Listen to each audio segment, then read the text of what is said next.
Doctor Yunus সরকার গরিবের পেটে লাথি মেরেছে। ডক্টর ইউনূস সরকার গরিবের পেটে লাথি মেরেছে।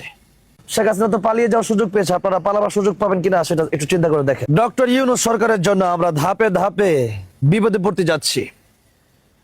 কিছুদিন আগে মোবাইলের দাম বাড়িয়েছে, এখন আবার এলপিজি গ্যাসের দাম বাড়িয়েছে।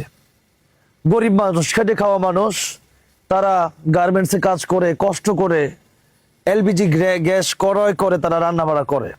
সে এলপিজির দাম এমন ভাবে বাড়িয়েছে, ডক্টর ইউনূস সরকার গরিবের পেটে লাথি মেরেছে।